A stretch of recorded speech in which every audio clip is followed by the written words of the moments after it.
Assalamualaikum warahmatullahi wabarakatuh. Salam Pramuka. Halo semuanya, perkenalkan nama saya Nabiska Zafaloni dari SMA Islam Al-Azhar 8 Sumarekon, Bekasi. Di sini saya ingin memberikan video pembelajaran tentang poin kedua SKU Penggalang Ramu, yaitu tentang dapat mengetahui dan menjelaskan hari-hari besar agama di Indonesia, yang tujuannya semoga dapat bermanfaat. Hari-hari besar agama Islam ada 5. Yang pertama ada Tahun Baru Hijriah. Tahun Baru Hijriah dibuat berdasarkan hijrahnya Nabi Muhammad dari Mekah menuju Madinah karena perintah Allah SWT. Merayakan Tahun Baru Hijriah dapat dimaknai dengan lebih mendekatkan diri kepada Allah SWT. Yang kedua ada Maulid Nabi Muhammad. Maulid Nabi Muhammad merupakan peringatan kelahiran Nabi Muhammad yang jatuh pada 12 Rabiul Awal. Memaknai Maulid Nabi Muhammad tidak hanya dengan mengenang, tetapi meneladani sifat dan pengorbanan Nabi Muhammad terhadap umat muslim dengan cara memperbanyak bersalawat Nabi. Yang ketiga ada Hari Raya Isra Mi'raj. Memaknai Isra Mi'raj dengan memperbanyak ibadah dan tidak meninggalkan sholat 5 waktu seperti perintah Nabi Muhammad yang pergi ke Sidratul Muntaha. Mukjizat dan rezeki Allah datang di segala arah walaupun tidak bisa dilogika oleh manusia. Oleh karena itu, kita sebagai umat hanya bisa meminta kepada Allah SWT. Yang keempat ada Hari Raya Idul Fitri. Idul Fitri dirayakan oleh seluruh umat muslim pada 1 Syawal. Sebelum merayakan Idul Fitri, diwajibkan untuk berpuasa selama 1 bulan penuh. Idul Fitri dapat dimaknai dengan memperbanyak ibadah walaupun banyak godaan dan ujian yang ada yang pada akhirnya akan mendapatkan imbalan yang besar juga mendapatkan surga Allah. Yang kelima ada Hari Raya Idul Adha. Hari besar terakhir agama Islam adalah Idul Adha. Idul Adha dirayakan pada 10 Zulhijjah, yaitu dengan memotong hewan kurban. Idul Adha juga bermakna bahwa orang yang memiliki rezeki lebih untuk menyumbangkan sebagian hartanya dalam bentuk hewan kurban yang kemudian diberikan kepada fakir dan miskin untuk mendapat ridho Allah. Hindu. Hari Raya agama Hindu berdasarkan kalender Saka ada 2. Yang pertama ada Hari Raya Nyepi. Nyepi adalah hari suci umat Hindu yang dirayakan setiap tahun baru Saka. Hari ini jatuh pada hitungan Tiram Kesanga yang dipercaya merupakan hari penyucian dewa-dewa yang berada di pusat samudra yang membawa intisari amerta air hidup. Yang kedua ada Hari Raya Siwaratri. Siwaratri merupakan sebuah festival dan hari raya umat Hindu yang diselenggarakan setiap tahun untuk memperingati hari turunnya Tuhan atau Siwa. Festival ini dikenal juga dengan sebutan Pajamarajatri. Festival ini diperingati setiap tahun pada malam ke-13 atau hari ke-14 di bulan Maga dalam penanggalan Hindu. Hari Raya agama Hindu berdasarkan kalender Bali. Yang pertama ada Hari Raya Galungan.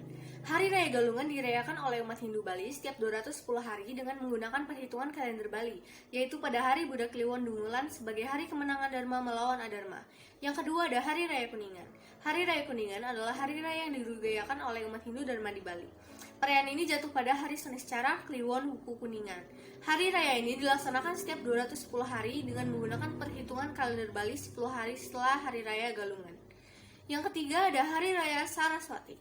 Hari Raya Saraswati adalah hari turunnya ilmu pengetahuan. Umat Hindu Dharma di Bali merayakan setiap 210 hari dengan menggunakan perhitungan kalender Bali pada Sabtu, Umanis Watu Gunung. Pada hari Saraswati dilakukan pemujaan pada Dewi Saraswati sebagai Dewi ilmu pengetahuan dan seni. Yang keempat ada Hari Raya Banyu Pinaru.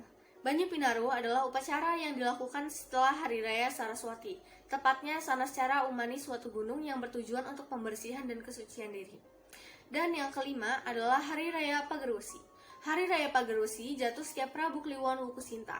Hari ini dirayakan untuk memuliakan Ida Sanghyang Widihasa dengan manifestasinya sebagai Sanghyang Paranesti Guru. Hari Raya agama Hindu di India. Yang pertama ada Hari Raya Holi. Holi atau Festival Warna adalah festival awal musim semi. Holi dirayakan secara besar-besaran di kawasan Braj di tempat-tempat yang berkaitan dengan Sri Krishna. Yang kedua ada Deepavali. Deepavali dalam agama Hindu berarti festival cahaya. Festival ini melambangkan kemenangan baik atas buruk dan lampunya dinyalakan sebagai tanda perayaan serta harapan umat manusia. Perayaan ini terfokus pada lampu dan cahaya, terutama pada lampu dia tradisional. Buddha. Waisak atau Waisaka merupakan hari suci agama Buddha. Nama ini diambil dari bahasa Pali Wesaka, yang pada gilirannya juga terkait dengan Waisaka dari bahasa Sanskerta. Di beberapa tempat disebut juga sebagai Hari Buddha. Dirayakan dalam bulan Mei pada waktu terang bulan untuk memperingati 3 peristiwa penting, yaitu 1. Lahirnya Pangeran Siddhartha di Taman Lumbini pada tahun 623 sebelum Masehi. Yang kedua, Pangeran Siddhartha mencapai penerangan agung dan menjadi Buddha di Buddha Gaya pada usia 35 tahun pada tahun 588 sebelum Masehi. Yang ketiga, Buddha Gautama Parinibbana wafat di Kusinara pada usia 80 tahun pada tahun 543 sebelum Masehi. Konghucu. Hari-hari besar agama Konghucu ada 4. Yang pertama, ada Tahun Baru Imlek. Perayaan dalam tanggal 1 bulan 1 tahun berjalan dirayakan setiap 1 Shoage. Yang kedua, ada Hari Cap Gomeh. Perayaan yang dilaksanakan oleh umat Konghucu sebagai bentuk rasa terima kasih kepada Tuhan atas segala rahmat yang diberikan. Dirayakan pada 15 Shoage. Dan yang ketiga, ada Tuan Yang, atau yang juga dikenal dengan Hari Raya Pechun. Perayaan di mana matahari, bumi, dan bulan membentuk sudut 900. Dirayakan pada tanggal 5 bulan kelima dalam penanggalan Imlek. Dan yang terakhir ada Hari Tangchik, yaitu adalah sembahyang puncak musim dingin yang dilaksanakan pada tanggal 22 Desember atau 21 Desember. Kristen. Hari-hari besar agama Kristen yang pertama ada Advent. Advent dalam gereja Kristen adalah nama periode sebelum Natal. Dalam masa Advent, umat Kristen Katolik, Roma maupun Protestan menyiapkan diri untuk menyambut pesta Natal dan memperingati kelahiran dan kedatangan Yesus untuk kedua kalinya pada akhir zaman. Yang kedua ada Natal. Natal adalah hari raya umat Kristen yang diperingati setiap tahun oleh umat Kristen pada tanggal 25 Desember untuk memperingati hari kelahiran Yesus Kristus. Natal dirayakan dalam kebaktian malam pada tanggal 20 Desember dan kebaktian pagi pada tanggal 25 Desember. Yang ketiga ada Epifani. Epifani adalah sebuah hari raya keagamaan dalam sejumlah denominasi gereja Kristen pada tanggal 6 Januari yang merayakan wahyu Allah sebagai manusia, yaitu Yesus Kristus atau pemunculan Yesus Kristus terhadap dunia dalam bentuk kelahirannya. Yang keempat ada Rabu Abu. Rabu Abu adalah sejumlah hari raya Kristen untuk beribadah dan berpuasa, meskipun bukan merupakan suatu hari raya wajib, sebagai tanda perkabungan, pertaubatan, dan perendahan diri menuju kemenangan kebangkitan Kristus. 5. Ada Kamis Putih. Kamis Putih adalah hari Kamis sebelum Paskah. Pada hari raya Pekan Suci ini, umat Kristen mempunyai tradisi memperingati perjamuan malam terakhir yang dipimpin oleh Yesus.